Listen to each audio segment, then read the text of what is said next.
What's up folks, Lex here, and today I'm going to be talking about EA's franchise blog that they just released earlier this morning. Now originally I planned to do a deep dive of this blog and go paragraph by paragraph, but a lot of this is the same stuff that we saw in the Game Informer article earlier this week. Not only that, but it would have probably been an hour long, so I'm just going to do some quick cuts and talk about the things that I thought were important, and hopefully I didn't miss anything going this route. So with this blog, we got some brand new screenshots that I'm going to go over, and this first one that we're going to take a look at is a screenshot of Matt Ryan, quarterback of the Atlanta Falcons. And what we can take from this is that we can see the West Coast upgrade, the West Coast scheme badge. It says underneath it, it's kind of hard to read, but I'm going to read it here.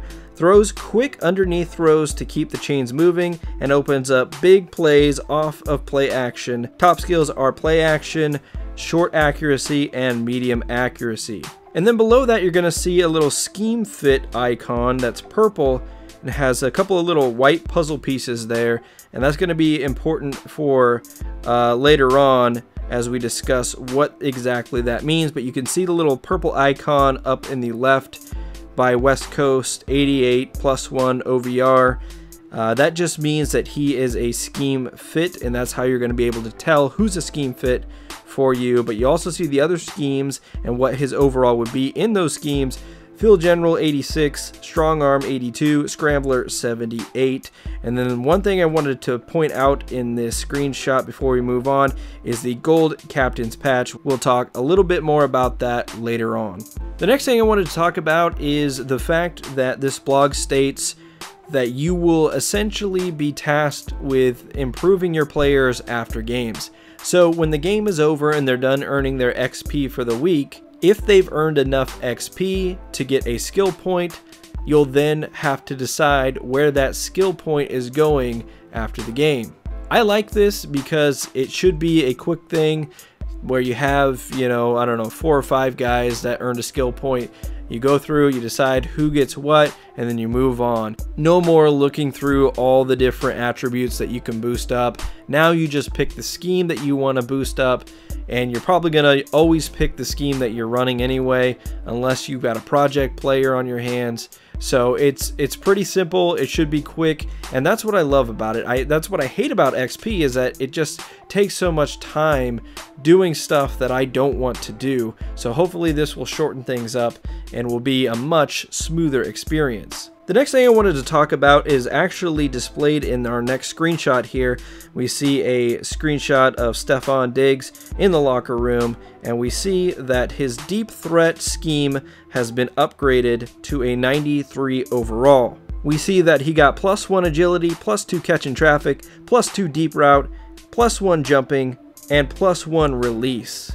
Now what the blog says is that basically these are going to change every time you upgrade. So for instance, and I don't know the overall formula, so it's not going to be exactly this, but for instance, you could get +3 agility, +1 catch in traffic, +5 jumping, whatever it may be, to increase that overall +1. Now again, those numbers aren't exact or anything because I don't know the overall formulas, but it's going to randomly select from a limited pool of attributes. In my last video, there were some comments about the worry of the word random. Well, it's weighted random. It's a pool of attributes that apply to that archetype.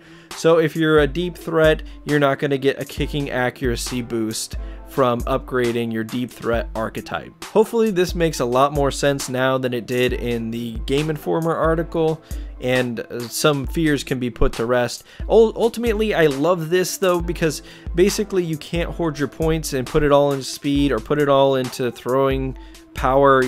It kind of regulates things, it balances things a little bit more, and it gives the chance for players to dynamically kind of improve, so that if I start a franchise up and I've got Stefon Diggs and I keep increasing his deep threat, one Stephon Diggs could be completely different than another Stephon Diggs. One could be a bit more faster, but maybe he doesn't have as good as a catch in traffic rating, or one can be great in catch in traffic, but maybe he doesn't quite have the same speed as the other one. So I hope that makes sense, because it's a little confusing, I know, but it kind of gives a chance for our franchises to all be a little different, so that we can say, you know, this guy in my franchise turned out to be this, even though that we're basically upgrading the same archetypes. And here's a look at all the different archetypes that you can get in this game, depending on the position that you have to worry about. I'm not going to go through them all. I'll let you pause the video if you want to read through them all here. But I will say this is a good foundation, but we want more. Obviously, we want more archetypes next year. Hopefully, we can really expand this thing and make it really dynamic and cool. So here's something that I don't like about this blog. It says that you can change your scheme anytime you want. I think that's cheap, because there should be some sort of consequence to changing your scheme in the middle of the season. I mean, it seems really tacky. I think a better way of going about it would be to have to lock in your scheme before the start of the regular season, and that way you have all off season to figure out what your scheme is going to be. That way you have free agency in the draft, and if you pick up a player and want to change your team scheme to fit that player, if it's an important player like a quarterback or whatever, that way you have all off season to figure it out. But once the regular season starts, you're locked in. That is your scheme, and you can't change it until next off season. I think that would be cool for future ones, or at least just to have the option. I'm going to install a house rule for myself, not to change the scheme anywhere outside of the off season, just to make it a bit more challenging and kind of regulate myself. So we're going to skip ahead to the draft classes here, and I'm not going to talk too much about them because, again, I said in my last video, I'm not a big fan of this. I mean, I don't mind it. It's cool that people who wanted it are going to get it. It's cool that you can edit the classes, even if you don't want to make like real life classes. It's cool that you can edit the draft class of the randomly generated class if you get a player with the same first and last name or something like that. It's cool to have in there at least. Maybe you can't even do that. I don't know if you can, because what it says here is that you can auto-generate rookies, download from Madden Share, or import a local file, which kind of tells me that once the class is generated in franchise mode, you will not be able to change it.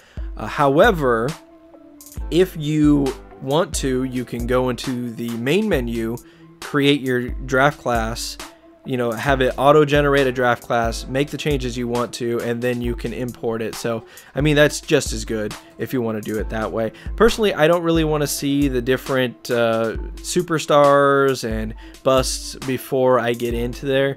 That's just not something I want to do. But like I said, if a player has a first and last name that's the same exact thing, that's really dumb, and I would go in there to change that.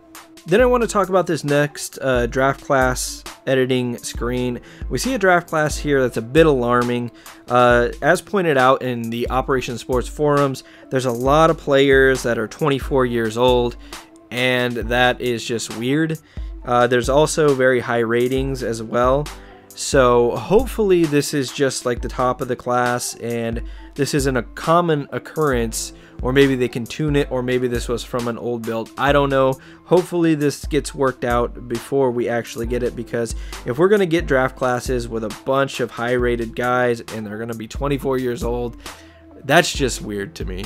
We also have this screenshot of player editing, and I love the way that this looks. I like the layout. I love the ratings changes over here where you can see the block shedding, elite, good, average, and poor ranges, and then the OVR by type of speed rusher, power rusher, and run stopper, so the archetypes there. Let's take a look now at the specialist depth chart.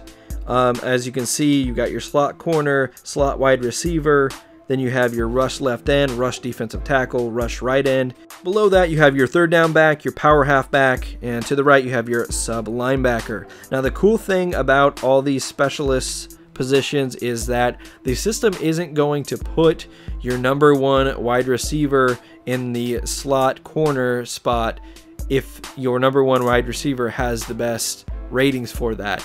and you won't get your #1 wide receiver in the kick returning spot anymore if they have the highest ratings. Instead, it will go to someone who's not in that important of a position. That's a big deal for me because I've always kind of cringed when I saw the CPU have their #1 wide receiver or #1 corner in the kick return spot, just because there's a big chance of injury there. So this is very nice to see. It might be a small thing to a lot of people, but it's a definitely a longevity thing, because over time this happens a lot. You think about 32 teams, 31 of those are CPU controlled if you do just control one team. So this is happening a lot, and this should fix it, hopefully. Next, we're going to take a look at all the new player ratings. There you see them on the screen. Again, I am not going to go over each one, but what I really like about getting new player ratings is, even if people say, oh, well, the ratings don't really do anything, you know, I think that's a little foolish to say. They do something. Maybe they're not as effective as they should be, sure, but having new player ratings, and even if they do something just a little bit, or even if they just reflect how a player is perceived in free agency or in a depth chart, at least that's differentiating players a lot more. And that's what we need in this mode. We need players to seem different from each other. We need them to look different. We need them to have different values and all that kind of stuff. So I am in favor of all these, and I hope that they all have at least a positive impact on the field, as well as just, you know, window dressing. Here's a couple of quick screens about immersive environments. You see another coach's office there, and then you see Odell Beckham Jr. in the locker room. So if you're a player, you're going to see your player in the locker room. If you're a coach or an owner, you're going to see them in the coach's office. And also, if you win a Super Bowl, that trophy will actually be in your office on a shelf, which is a nice touch. Again, it's good to recognize, it's good for the game to recognize your achievements, and it makes them feel, even if it's just a little bit, more important. All right, next we're going to take a look at something I'm really excited about. It's the draft screens here. We got the brand new draft stage. Again, functionality-wise, this looks the same as last year and the year before and the year before, but having that draft stage there does help with immersion, because to me it kind of feels like the people are there waiting on me to make the pick, or waiting on the CPU to make the pick. It's also got the pick that was last up there on the big board, so the previous pick. And yeah, supposedly this will change cityscapes and all that kind of stuff, which is a really cool feature. Again, this is not going to be important to a lot of people, but I think it will help with immersion when we get to the draft, because the draft needs to be a bigger deal. Now, would I have preferred to see like the players walk on stage and, you know, in a suit and hold up a jersey? Yeah, I would have preferred to see that, but instead what we're going to get is this next screen here, and we see Peyton Clausen being drafted by the Ravens, and he's throwing up one arm there, and that's going to indicate the dev trait of him. There you see a star holding up one arm. If he was a superstar, he'd be holding up both arms and stuff like that. Again, it's just a little cue to kind of tell you what this guy is, what his personality is, and what he's going to be on the field. We can also see the draft analysis, which I've never really cared for, to be honest with you. And then we see the player archetypes there on the bottom. He's an 81 power, and you can see the little puzzle piece, the purple little square there to say that he's a scheme fit there. Pass protector 77, agile 75. Again, I would have liked to have seen them in suits and stuff like that. Maybe at least like the first 10 or 15 guys come out in a suit, hold up the jersey, maybe even the first round. But this is still really cool. Being able to see your player in their uniform as soon as you draft them is awesome, because one of the big things that I'm pushing for is to be able to see these players even before you draft them, to be able to visually scout these players instead of just seeing their picture and, you know, the draft points, putting those into grades and whatnot. We want to see visual scouting going on. I want to see what a quarterback looks like before I want him on my team. And definitely be able to run them through drills, or even just watch them run through drills just to see what kind of player they are. Alright, real quick, let's look at the Snapshots feature. There you can see in this screenshot the coach's office, and in the background on the TV is a screenshot from a game. So what the system's going to do is it's going to take a couple of screenshots on big moments in your games. It's going to save up to 100 screenshots before it starts erasing them and putting in new ones. You can take the screenshots yourself if you want to. Why I think this is interesting is because I do think it will help immersion, especially when you get on later into the, 10 years down the road type of franchises, and you've got all these generated players in your franchise, and this is going to help you visualize those players and get to know them better visually than just seeing them on a stat sheet or playing them once or twice a year. I also want to mention that this was a feature in NCAA football, and it's no surprise because Ben Homiller is working on franchise mode right now. So I love this feature in NCAA. I love taking screenshots, and I love seeing them show up in the news feed and all that kind of stuff. So I can't wait for this. I think it's one of those features that's probably a small feature for a lot of people, but it will have a positive impact on immersion, which is one of the weakest areas in this mode. Let's take a quick look at team captains because I want to point out that captains patch.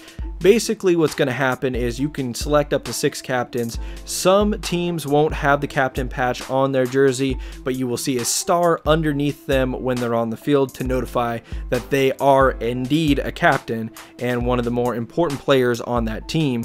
Also, it's going to keep track of how long these guys are captains, and you're going to see the different stars on their captain's patches to indicate how long they've been a captain. Again, a very cool immersion thing that's going to do good stuff over time. It's going to make you feel a part of your world, especially if you 5 years down the line you have a rookie quarterback, and then another 5 years down the line he's got the captain's patch with the gold stars and everything. It's just going to be immersive like that, and that's something that I guess that's kind of like the theme of this year, is they're really building on immersion. Even if it's something that you can't appreciate right now, I think you'll be able to appreciate it once you actually play the game, if you play the game. Alright, let's read about regression. At the end of each season, players regress based on their age and development trait. This year, the regression is much more dynamic, meaning that each rating will have a unique chance of going down. High development trait players regress slower than other players, and the age at which players at different positions start regression has been adjusted as well. This means that high caliber players have a better chance of extending their careers and climbing their way up the legacy leaderboard. So I think this is really cool that basically from now on, or maybe even more so than before I should say, players are going to be different depending on the position that they play. That's how they're going to regress. Some positions are going to regress much faster than others. I don't know what those positions are exactly, but I think that's cool because I do see that trend in the NFL. There are certain positions that you see guys sticking around a little bit longer. You know, there's a short life on running backs, for example. You know, there's a longer life maybe on offensive linemen. Alright, let's finish up this breakdown by talking about dynamic dev traits, DDT. A player's development trait determines how much XP they earn from training and games. We've updated them this year to be normal, quick, star, and superstar. So real quick, I want to cut out and talk about this, because some people, and myself included, were saying, why would you get rid of slow? Why, you know, that should be in the game. There are people in the league who just don't get it sometimes. They come into the league, maybe a 5th round pick, they're slow at learning the system, they just don't get it, they miss blocks, and they're cut. And we saw it on Hard Knocks last year with the Tampa Bay Bucks. Well, this is not the case entirely. They just got rid of the name. In an interview that was done with Ben Homiller, he basically said they had to change the name from slow to normal as to not offend any of the players, as some of them were complaining. Now this is a huge eye roll, of course. Come on guys, man up. I hear you complaining about slow development trait. Hey, I'm not slow. It's a video game, you know, who cares? I mean, I get it. They have a public image to uphold, but still, you know, whatever. It's still in there. It's just normal now. So keep that in mind. That was definitely one of the sticking points earlier when I talked in my last video. about why would they do that, it's not gone. So I'm okay. I'm okay with it being called normal, whatever, but it's kind of silly they had to change it just for that reason. It's now much harder to be a superstar than in years past. There are only a few superstars per position, which makes them difficult to get, but the traits change more frequently. At the end of each season, each player is evaluated on how well they did compared to the rest of the league. Their performance will result in their development trait going up, down, or staying the same. Superstars need to perform at a consistently high level and be statistical leaders in order to hold on to precious superstar traits. Further, we have made rookie superstars extremely rare as part of our generated classes. They're the ultimate reward of the scouting and draft process. Okay, so I've seen a couple of people have an issue with this, saying that, you know, stats aren't everything, and to knock a superstar down just because he has an off year is kind of strange and not realistic. I like it. I mean, I like that the league is going to change with how people are performing. And, you know, if one year a guy has a great year and he becomes a superstar, and the next year he doesn't have that great of a year and somebody else rises up, I love that. I think it's going to be cool to watch players rise and fall and all that kind of stuff. And really what it's all about with franchise mode is trying to get it to that dynamic level. Franchise mode is a fantasy thing, right? It's about creating our own NFL. Now, some people like to keep it as realistic as humanly possible, but there has to be some slack in there for, you know, just, it's a video game. It's a sandbox, and there has to be that slack there in my mind. I like it. I know some people don't like it. I don't know about you guys. That's the end of the blog. Let me know what you guys think in total about one specific thing. Are you more excited, less excited? Are you kind of in the middle again? Where are you with this? I know I'm excited. We didn't get anything really that new. We just got kind of explanations on different things, but I am really excited. Like I said before, I think franchise mode is turning the corner now. I feel the momentum. Finally, we're getting some features that aren't about accessibility, you know, about you know, skipping games and all that kind of stuff, like play the moments, which if you like that, that's cool. I'm not trying to put anybody down who likes that. I know it's used a lot by even people at Operation Sports, but it's nice to get immersion stuff like draft presentation. It's nice to get the customization options like the draft editor. It's nice to get the archetypes so that we can move away from the granular XP system into something a little more convenient, especially when you're keeping track of over 50 players for one team. And if you're like me, who controls every single team, you know, that was just something that I would have to let the CPU do because there was no way I was going to do it. Now I can control every team, and I can actually upgrade each player because it's not going to be such a huge undertaking. That's going to do it for this video. Let me know what you guys think. Subscribe to the channel if you like these videos and more. And I don't know if you've noticed, but we've been doing streams every morning, and I don't know if it's going to stick to that, but I like doing the stream. So if you're free, check those out, chat up with me about all this stuff or other stuff, whatever, doesn't matter. I'll be playing sports games, MLB The Show, we played NFL 2K5 and other stuff. And you can follow me on Twitter at Lex Marston to find out when I'm going to be streaming. At some point I'm going to get a schedule down and we're going to improve the stream and all that good stuff. But for now it's kind of in the test phases. So check us out there. Until next time, I hope you guys have a fantastic evening. This is Lex signing off.